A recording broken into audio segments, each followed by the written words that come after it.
Max Verstappen was slapped with a 5-second penalty for the part he played in his lap 1 incident with Oscar Piastri at this weekend's Saudi Arabian Grand Prix. On paper, this penalty did cost him the win, having finished only 2.8 seconds behind the Australian by the time the checkered flag fell. But we all know this by now. Formula 1 ain't that simple. Here's why I actually think that on balance, Max's cutting of the corner and subsequent copping of a penalty was actually the smart choice by him. It wasn't pretty, but his racing IQ showed once again. You play to the whistle, don't hate the player, hate the game. I think he gave himself the best chance of winning that Grand Prix against a faster McLaren. But that 5-second penalty does set a concerning precedent. I think this is going to be far from the last time we see this kind of incident in 2025. My name's Tomo, let's talk about it. Look, this whole who's first at the apex at all costs, regardless of the speed you carry and blah blah blah rule has always been dumb to me. We just need consistent, knowledgeable, experienced stewards who can enforce the rules day in, day out, on a case-by-case basis, using that experience and knowledge rather than sticking to some rigid, enforced rulebook. It's very simple in my mind. If you're only able to put yourself in the position to be ahead/alongside at the apex, inside or out, because you've had to carry too much speed to be able to make the corner within track limits, you f***ed up. Now that's very easily provable if you've done it on the inside, like when Max went wide on the inside of Lando in Austin last year. On the outside, however, it is much trickier to prove this 100% without a doubt. You can try and argue, like Christian did with the printouts, that it was the car on the inside that prevented you from making the corner, not your excess speed. But even with all that, as far as I'm concerned, looking at Max's onboard, it's very, very clear to me that the only reason he's where he is relative to Oscar Piastri and right alongside him is because he's carrying way too much speed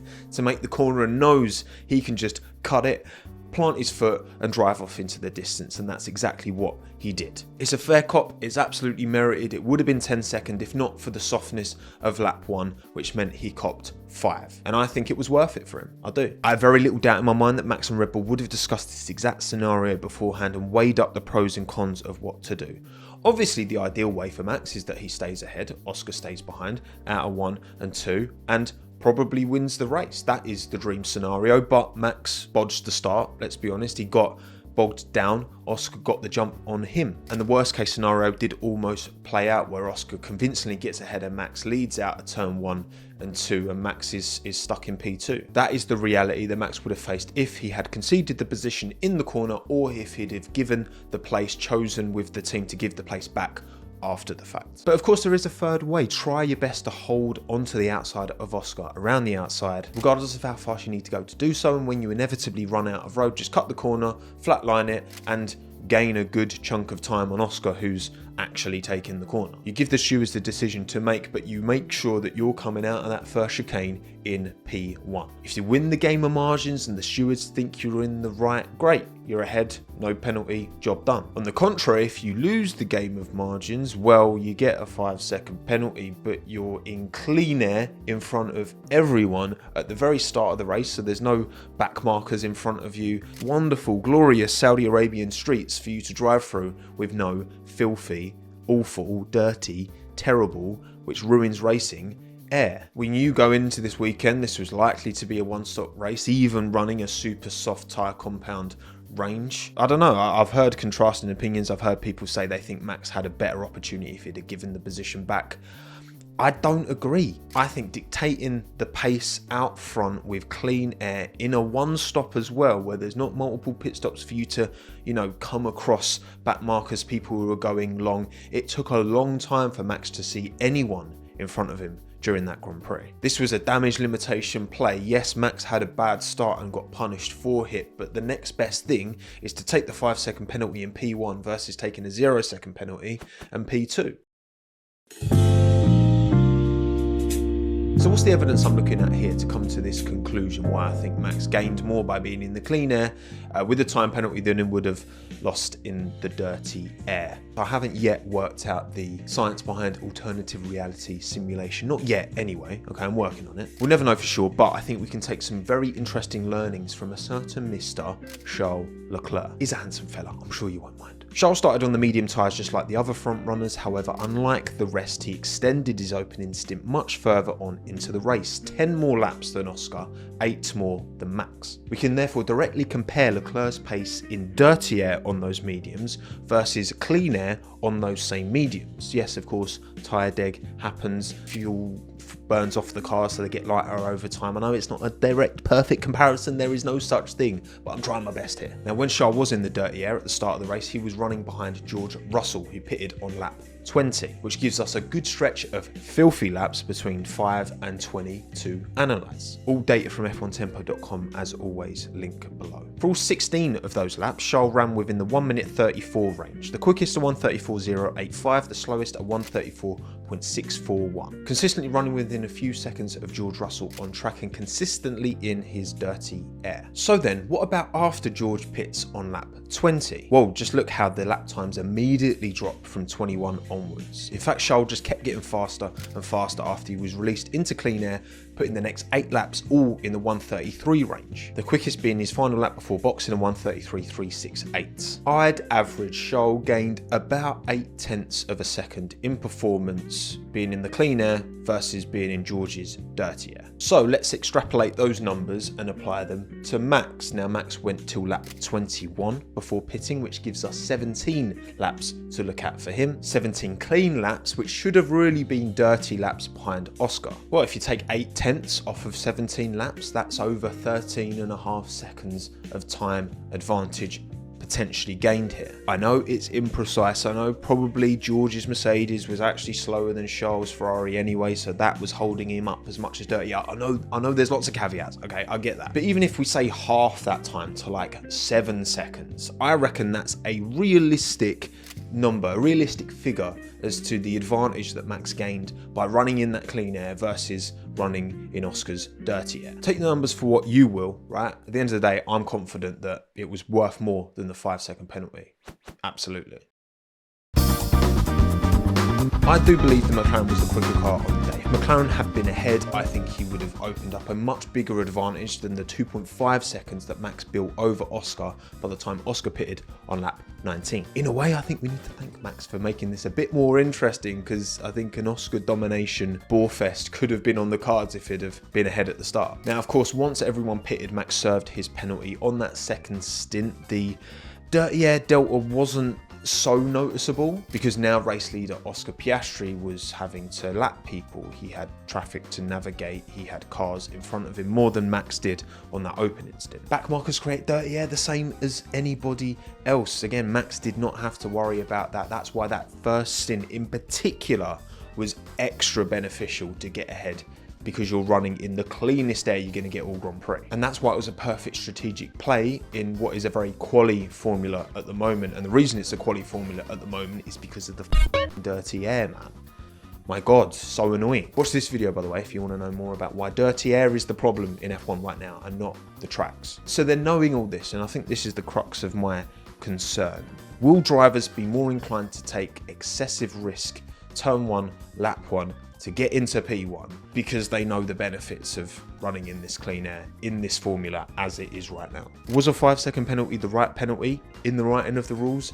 Yes, I'd say it was. But is it enough of a dissuasion? Because if you ask me, with this precedent set, I would absolutely not be surprised if at McLaren, Red Bull, Ferrari, Mercedes, all of these top teams going into Miami next weekend, during their team briefings, there will be a message to their drivers, and it will be exactly that. Whatever it takes, even if you have to go a bit off track, even if you have to be a bit naughty, get into P1 by lap 1, because you're almost certainly around most Grand Prix circuits going to gain more than the 5-second penalty you will get hit with by running in this clean air at the start of the race. And you know what? It's for us fans, because it's going to really spoil and make these turn 1 battles annoyingly push off track nonsense. That's what I think is going to happen, because everyone's going to be so desperate, regardless of whether you're on track or not, to get ahead. But if the teams and the drivers are being pragmatic, surely this is what they have to do. Surely this is the recommendation you would have to make to your drivers. I actually don't think 5 seconds is enough of a deterrent going forward, with the formula being so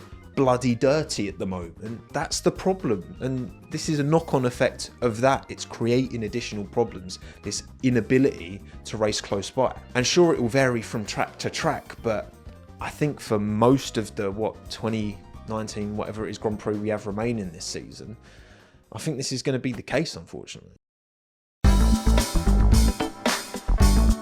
Unless, of course, the stewards choose to adapt the much more elegant solution.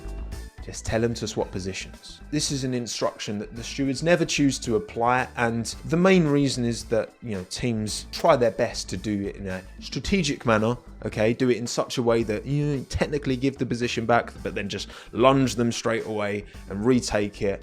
Try and find a way to game the system. And again, it's in the teams and drivers' best interest to do this. I don't blame them. Don't hate the player, hate the game. So you have to therefore enforce rules to stop teams doing nonsense like this. And I think there's a way of doing it, personally. Maybe I'm wrong, but hear me out. I would suggest a very specific enforcement of how positions are given back that I believe should be fairly equally enforceable across most Grand Prix tracks. So let's use Saudi as the example, right? Max is on his lap, driving around, team radio, right, you got to give the position back. Next time you get onto the main straight, pull off the racing line, lift off ever so slightly, let him come through, and you're not allowed to make a lunge or an attempt at an overtake into turn 1, slash turn 1, turn 2. It's a kind of combination of corners at Saudi. Other tracks, it might just be one corner, whatever. No funny business, simple reversing positions, pretty clean, okay? If you enforce that on a top end level, I don't see, maybe let me know in the comments below if I'm missing something. I don't see why that can't be enforced fairly comfortably around most Grand Prix track. Even in the driver's briefing beforehand, just outline to the drivers, right, if you're going to be told to give a position back, this is where you can't re-overtake, all right? You can't overtake on this corner or that corner. Like Silverstone, for example, you've got very, very quick first 2 corners, but then you could still make a lunge. Like, obviously on a case-by-case basis, depending on the track, as long as you outline this to the drivers beforehand, that's fine. I think that's very enforceable in my opinion. Now, of course, the caveat, if the car behind has actually fallen back, so if Oscar had actually fallen back behind George Russell into P3 and Max was P1, so he couldn't just reverse the positions without George getting in the way, then yeah, you're probably going to have to give a time penalty. 5 seconds for lap 1 versus 10 thereafter. I do think it's worth maybe the stewards considering not always just giving 5 seconds for lap 1. I think the comfort that Red Bull had in the idea that, all right, Max can, cut the corner, stay ahead, definitely only going to get 5 seconds, versus having this kind of, it might be 10, it might be 5, probably would be 5, but it might be 10.